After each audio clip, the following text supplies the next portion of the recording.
Hello everyone! Welcome back to my channel!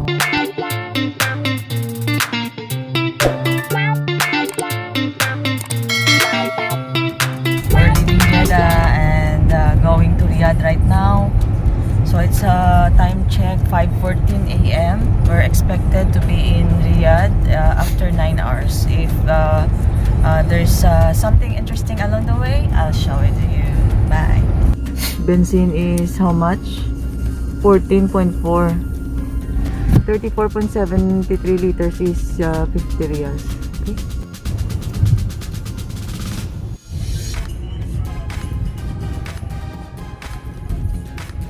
On the top of the mountain.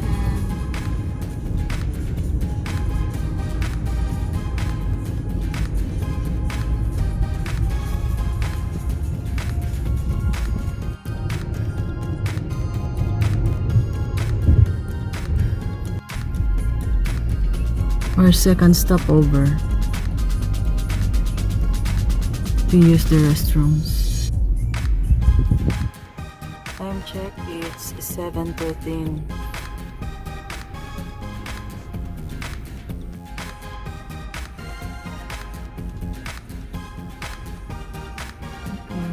Pool. And it's so windy today on our way back to Riyadh, and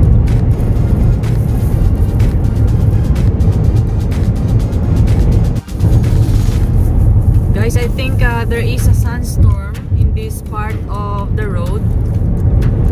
As you can see,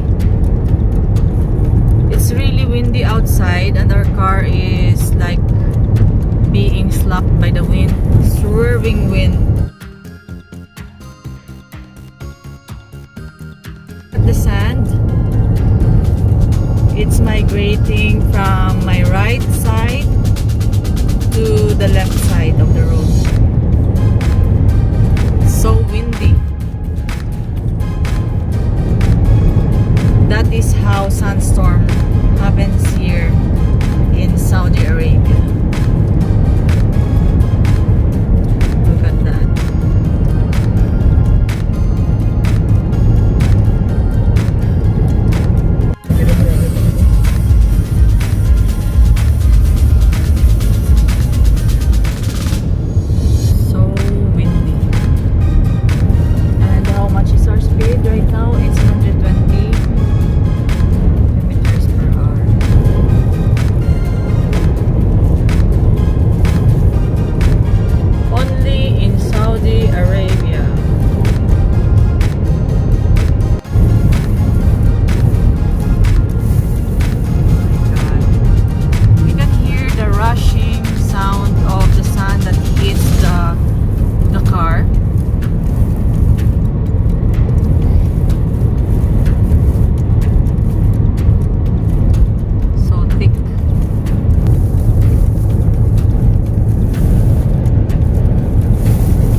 Outskirts of Riyadh, and we're going to drop by Red Sand.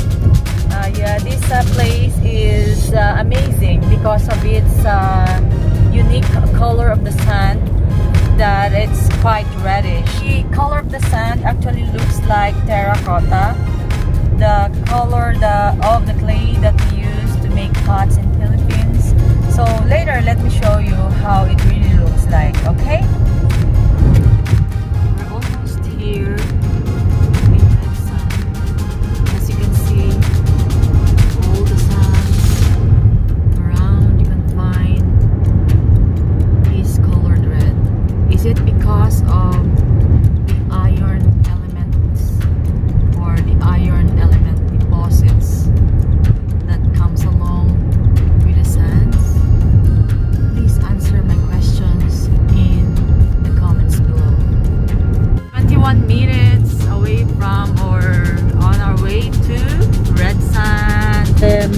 diversion of people here to bring their 4x4 car in the sand and drive it.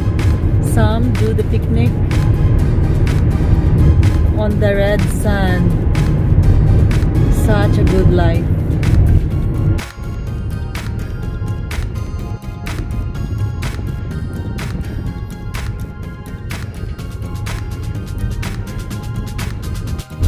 The sun is setting behind the mountain. Beautiful. This is the tunnel. Through the red sand, you see a lot of people in there enjoying the sand, and so like they are doing some safari sort of, bringing their 4x4 up the hill.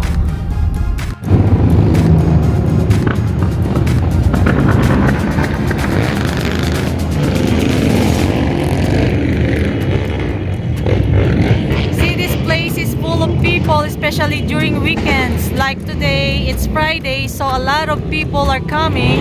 Even ladies are renting the ATV to drive around the red sand. Look how fun it is.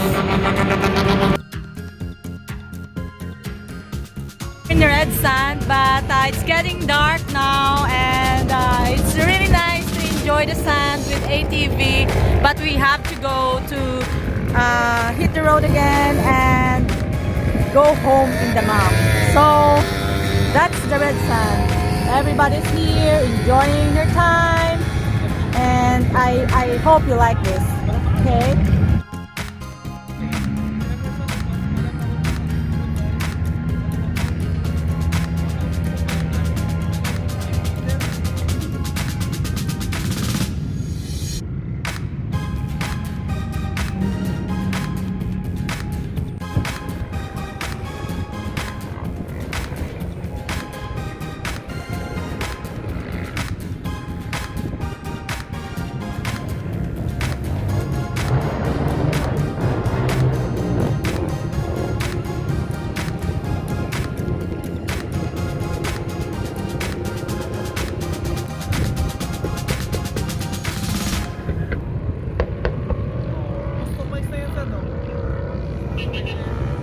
Meanwhile,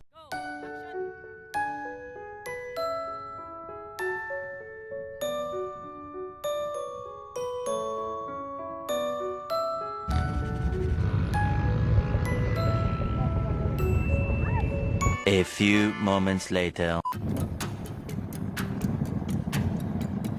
This part is the road going up to the hill, and we will see on the other side the Riyadh center. Shout out to my mother Maria Elena Catulay and my father Carlos Catulay. If you are watching, I love you guys.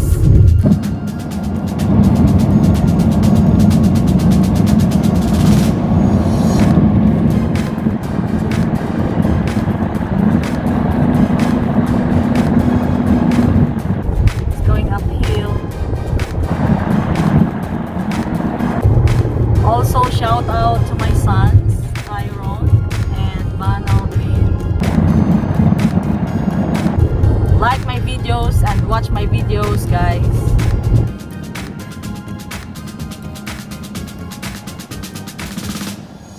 Nighttime view. I've already taken a video of this part of Riyadh during daytime. This now is nighttime view. I see all the lighting. Sabi naman, like and subscribe. Breaks, like. Thank you for watching. Bye!